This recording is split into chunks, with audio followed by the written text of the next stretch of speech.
తెలుగు రాష్ట్రాల్లో ఎంతో ఉత్కంఠ రేపిన హత్య కేసు, రూపారెడ్డి హత్య కేసు ప్రిన్సిపల్ గారిది.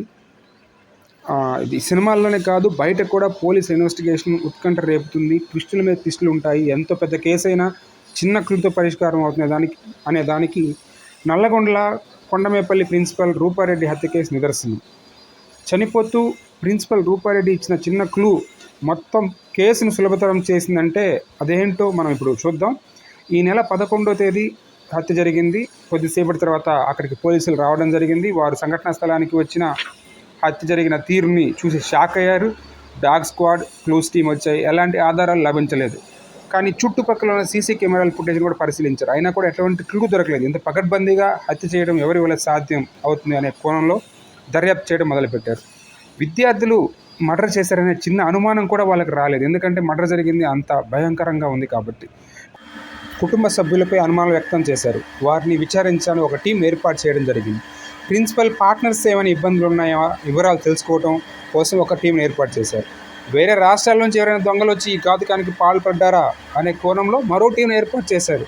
ఇటీవల కాలంలో జైలు నుంచి ఎవరైనా సైకోలు రిలీజ్ అయ్యి ఈ పనికి ఒడిగట్టారా అనే కోణంలో మరొక టీంని ఏర్పాటు చేయడం, పాత కక్షలు ఉన్నాయనే అనుమానంతో మరొక బృందాన్ని నియమించడం, ఇలా 5 బృందాలు ఏర్పాటు చేసి క్షుణ్ణంగా పరిశీలించిన ఒక్క క్లూ కూడా దొరకలేదు. ఏమై ఉంటుంది, ఎవరు చంపారు, ఇవే ప్రశ్నలు పోలీసులను ఉక్కిరి బిక్కిరి చేస్తున్నాయి. అప్పుడు పోలీస్ ఇన్వెస్టిగేషన్ టీం, పోలీస్ అధికారి ఒక ఐడియా వచ్చింది. రూపారెడ్డి చివరిలో ఫోన్ కాల్ ఎవరికి వెళ్ళింది తెలుసుకోవాలనుకున్నారు. వెంటనే ఫోన్ తనిఖీ చేయగా ఆమె తన పిన్నితో చివరి కాల్ మాట్లాడారని ఆమెను విచారించగా తనతో మాట్లాడగానే ఫోన్ స్విచ్ ఆఫ్ అయిందని ఆమె చెప్పింది. అయితే చివరగా బాబు అనే మాట ఆమె నోటి నుంచి వచ్చిందని, వెంటనే ఫోన్ ఆగిపోయిందని వాళ్ళ పిన్ని గారు తెలపడం జరిగింది. ఆమె ఇచ్చిన ఈ క్లూ మొత్తం కేసునే క్లియర్ చేసింది. అసలు ఆమె బాబు అని ఎవరిని అని ఉంటారు? పిన్నితో మాట్లాడినప్పుడు బాబు అనే పదం ఎందుకు వస్తుంది? అలా రూపారెడ్డి కొడుకును అన్నారా అంటే అతను హైదరాబాద్లో ఉంటున్నాడు. దీన్ని బట్టి ఆ సమయంలో ఆమెకి సడన్గా ఇంటిలో ఎవరో కనిపించారు. అందుకే బాబు అని అన్నది. ఒక దొరికేసింది.